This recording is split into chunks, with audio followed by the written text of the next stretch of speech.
दोस्तों, SP cartoon में आपका स्वागत है। बहुत समय पहले की बात है। एक गांव में दो बिल्लियां रहती थीं। दोनों बहुत ही अच्छी दोस्त थीं और दोनों आपस में बहुत प्यार से रहती थीं। दोनों की दोस्ती का सभी लोग उदाहरण देते थे। वो दोनों बहुत खुश थीं।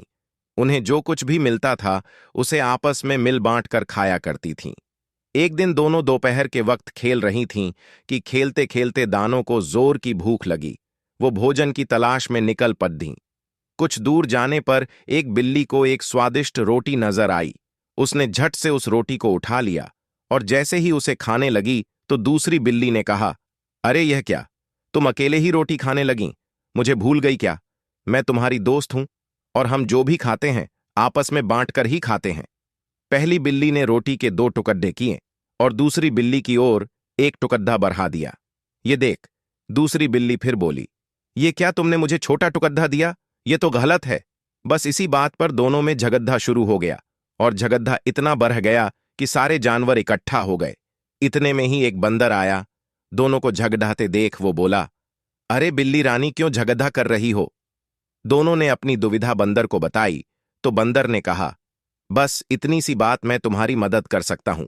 मेरे पास एक तराजू है, उसमें मैं ये दोनों टुकड़े रखकर पता कर सकता हूं कि कौन सा टुकड़ा बद्धा है और कौन सा छोटा। फिर हम दोनों टुकड़ों को बराबर कर लेंगे। बोलो मंजूर? दोनों बिल्लियों को बंदर की बात जंच गई। वो तैयार हो गईं। बंदर पेड़ पर चढ़ा और तराजू ले आया। उसने दोनों टुकड़े एक एक पलढ़े में रख दिए। तोलते समय उसने देखा कि एक पलधा भारी था तो वो बोला, अरे ये टुकड़ा बद्धा है, चलो दोनों को बराबर कर दूं। और ये कहते ही उसने बड्ढे टुकड़े में से थोड़ा सा तो ढाकर खा लिया। इस तरह से हर बार जो पलड़ा भारी हुआ उस वाली तरफ से उसने थोड़ी सी रोटी तो ढाकर अपने मुंह में डालनी शुरू कर दी। दोनों बिल्लियां अब घबरा गईं। वो फिर भी चुपचाप बंदर के फैसले का इंतजार करती रहीं। लेकिन जब दोनों ने देखा कि दोनों टुकड़े बहुत छोटे छोटे रह गए तो वे बंदर से बोलीं, आप चिंता ना करो, अब हम लोग अपने आप रोटी का बंटवारा कर लेंगी। इस बात पर बंदर बोला, जैसा आप दोनों को ठीक लगे, लेकिन मुझे भी अपनी मेहनत की मजदूरी तो मिलनी ही चाहिए ना। इतना कहकर बंदर ने रोटी के बचे हुए दोनों टुकड़े भी अपने मुंह में डाल लिए और बेचारी बिल्लियों को वहां से खाली हाथ ही लौटना पद्धा। दोनों बिल्लियों को अपनी गलती का एहसास हो चुका था और उन्हें समझ में आ चुका था कि आपस की फूट बहुत बुरी होती है और दूसरे इसका फायदा उठा सकते हैं।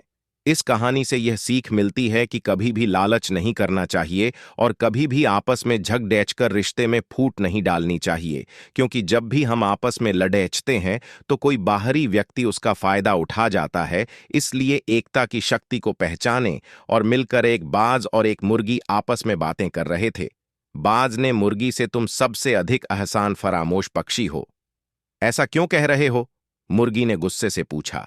बाज ने जवाब दिया, तुम्हारा मालिक तुम्हें खाना खिलाता है, लेकिन जब वह तुम्हें पकड़ डिशने के लिए आता है तो तुम इस कोने से उस कोने तक उड्डिशने लगती हो।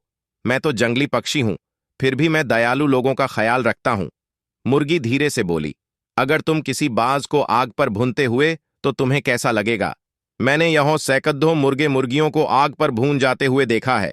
अगर तुम मेरी जगह होते तो तुम भी अपने मालिक को कभी अपने पास नहीं आने देते।